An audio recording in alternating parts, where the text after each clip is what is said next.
Welcome back to Battlelore 2nd Edition. We're playing the Razor Wings mini expansion scenario, which is called A Shot in the Dark, where the Daqan player must exit the board. 4 of his units must exit to get the win, or he must eliminate Razor Wing units, which show up from the cavern tile here on the night phase, controlled by the Uthuk player. Well, right now, it is the Uthuk player's turn. And first up, they must play 1 command card. And I think they're going to take a bit of a risk, or maybe it's not a risk. They're going to go ahead, they're going to play the Battlelore card, which they have. So they're going to roll 4 dice, and they're going to apply the effects here. So if they roll any swords, any hits, they can order 1 infantry or cavalry unit. The special and a retreat, they can order an elite or legend. We don't have any legends in this playthrough. And if they roll the lore symbol, they gain 3 lore. So, let's go ahead and roll 4 dice for the Uthuk player and see what they get. Well, they end up getting a whole slew of things. So it looks like they're going to be able to order 3 units. So they got a lore symbol. That's going to give them 3 lore. Alright, they already have 5. 5 and 3 will be 8. So I'm going to replace 2 of their lore tokens and give them a 5 lore. So now they have 8 lore, which sounds pretty dangerous. And looking at what they can activate, any hits, double sword, or arrows is an infantry or cavalry. So they can do either infantry or cavalry with these. And the special crown symbol, they can order an elite. So we know that the grotesques are elite units. So I'm just going to use these dice to activate them. So we're going to activate, because now we're on to the order step. So we're going to order this elite unit, and now we can do infantry or cavalry. I think we're going to order this Flesh Ripper Brute unit. And there's another one on the other side of the board. Or should we just activate these? I think we're going to go ahead and we're going to activate these guys, which are heck, we call them, losing it, they are called the Blood Harvesters. So everything was in camera for activation, so that's good. Which means we can move into the move step. And of course it is still daytime, but the Uthuk don't have any ranged characters, so that's not going to do much for them.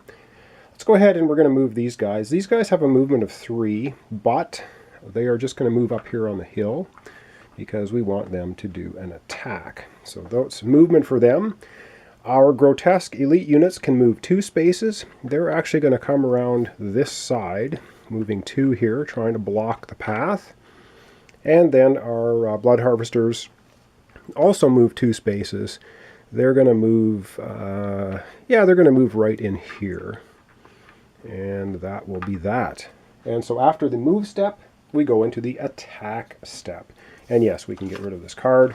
Has been played. Oh, and I should also mention, the bottom of the card says, then shuffle the command card discard pile into the deck, not including this card. So this card gets discarded, but all of the previously discarded command cards get shuffled into the command card deck.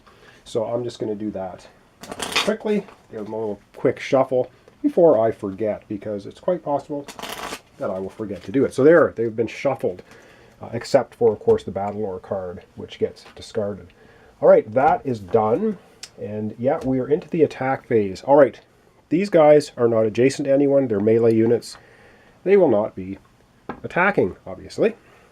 And up next, we're going to use our grotesque unit. They're going to attack the Riverwatch Riders. So, looking again closely at our grotesque guys, let's have a look at them. They have the Lacerate special ability if they roll a crown, Bone Blast, and they also are attacking with 3 attack dice. Alright, let's give them their 3 dice. Let's have them attack those Riverwatch Riders and see what they can do. Alright, well, and do they want to play any lore cards? I don't think they were going to. I should have looked at them earlier, but they're not going to. So this is 2 hits. So 2 Riverwatch riders disappear. It's too bad we couldn't get 3 hits. Get rid of the unit completely, but that didn't happen. They also get a lore token. That is going to bring their lore token total up to 9. So I don't know what they have in store, but it's probably going to be ugly. Okay, that was the attack from here to here. Now, of course, Riverwatch riders get a counter attack. I guess it's just called a counter in this game. I always call it counter attack, but it is just referred to as counter. So let's take a look at the Riverwatch riders. They only have 2 attack dice. Now they're weak right now, so any single sword rolled is not going to do a damage because they're down to 1 unit. But they do get a counter attack. They get 2 dice or counter attacking the grotesque, and let's see what they get. So they get a retreat and a crown. And if we have a look here, they don't have the crown symbol, so there's nothing they can do with that die. But our grotesque unit here must retreat 1, so they retreat directly away from the attack. They retreat here. Now, these guys can advance if they want to, and are they? Yeah, I think they're going to advance. They're going to advance here just to get a little closer to where they need to go, because I think they're probably going to run that unit off the board. It only has 1 hit point or 1 figure left in the unit, and that is the end of those attacks. Now we have the Flesh Ripper Brutes here attacking the Citadel Guards, and the Flesh Ripper Brutes, let us have a look at their card just to refresh our memories to see what's going on here. So they have Bloodthirst. Now, as I mentioned before, this only can take effect if the unit has been previously injured before the Flesh Ripper Brutes attack them. And it has to do with allocating the dice and the timing of doing so. They have Pursue 2. Instead of using an advance, this unit may move up to 2 hexes and perform an additional attack. So I don't know if that's going to take effect, but let's have a look. They're going to be rolling 3 attack dice. So that is pretty awesome. And let's see if they can do some damage against the Guardians, or the Guards. Alright, well, we've got quite a few things here. We have a lore, so they get another lore. Wow. So they're up to 10 lore. Okay, so that uses the lore. We do 1 damage, so we're going to kill one of the units, or one of the figures, and they must retreat 1. So they're going to have to retreat back to the forest hex.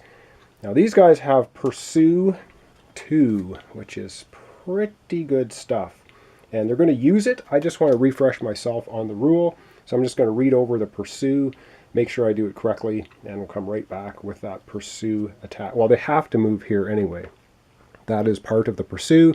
My question for the Pursue is, do they have to attack the unit they've already attacked, or can they attack somebody else? I'll come right back with the answer. All right, after checking a bunch of online forums, indeed, Pursue means you can attack any other target you want after you do a Pursue. So Pursue they have Pursue 2, which means they could move 2 spaces.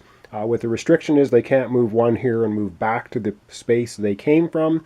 And the first space they must move into has to be the one that the retreating unit left. So if there was an open other space around here, which there's not because they're boxed in, Pursue 2, they could move somewhere else. But keeping that in mind, with Pursue, they do not have to attack the retreating unit. They can attack any other unit. They're going to attack these archers. So they Pursue ability, they're going to do another attack onto the archers. Now they could just advance as well and not attack, but they're going to use their Pursue ability, they're going to attack the archers. So 3 dice for the Flesh Ripper Brutes, and they're going to attack the archers. And wow, they have so much lore. They only do 1 hit against the archers. So that's going to eliminate one of the archer units, which is still good, whittling them down. Archer units now do get a counter attack because that was an attack. But we're going to get 2 more lore for the Uthuk player. So he's up to 12 lore. I don't think he's going to be getting lore tokens at the end of his turn here. Okay, counter attack from the archers. As we know, archers have 2 dice, and they hit on the target symbol. So they get a miss because they're not melee units, and they get a lore. So as well, the Daqan player gets a lore. That's going to take him up to 6 lore. All right. And there you have it. That is, that's it. That was the end of attacking. Okay, and so all of that done now, we're back to the upkeep phase. So we're going to do the victory point step, but it's the Uthuk victory point step, which means the day and night cycle will not change. Now we're into the draw step.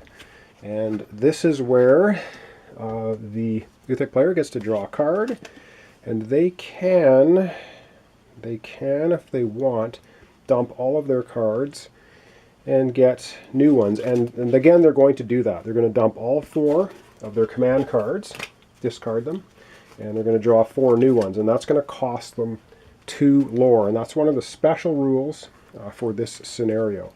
So they're going to pay their 2 lore, and they're going to grab 4 new cards and hope they get something better than what they had. And of course, we don't get to see them because it's the Uthuk player.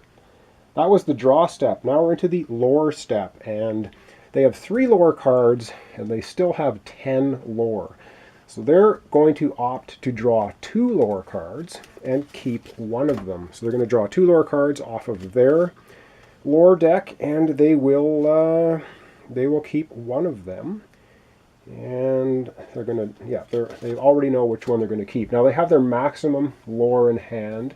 You're only allowed to have 4 lore cards at the end of your lore step, which is right now. So the Uthuk player has 4 lore cards, and they have 10 lore.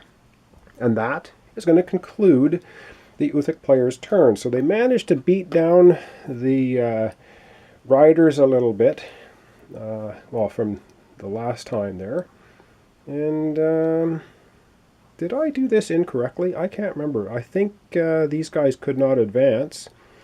They can't advance because that was a counterattack, which made them retreat. So sorry about that.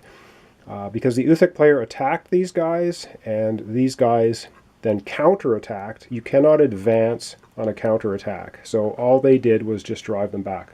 Sorry about that. I will have left a note earlier in the video explaining that. So yes, at least I caught it. These guys, you can't advance on a counterattack. Whew, and that's going to end off this episode. I don't know if the Uthuk are in trouble or not. These guys are down to 1 unit, although our Flesh Ripper Brutes are full strength. They've got things corralled in a little bit, and night phase is coming, which means the Razor Wings are going to pop out of here. So I don't know. I'm not quite sure what's going to happen. And a lot of the Daqan units are still way back here at the back of the board. They need to get all the way up to the front. All right, that's going to conclude this episode. So thanks for watching. Thanks for subscribing. Thanks for liking my videos if you do. Join me next time for the continuation of A Shot in the Dark, which is the Razor Wings little mini expansion pack that comes with the 3 Razor Wing figures. And this is the scenario that comes with it, the pre-made scenario. So I hope you're enjoying it.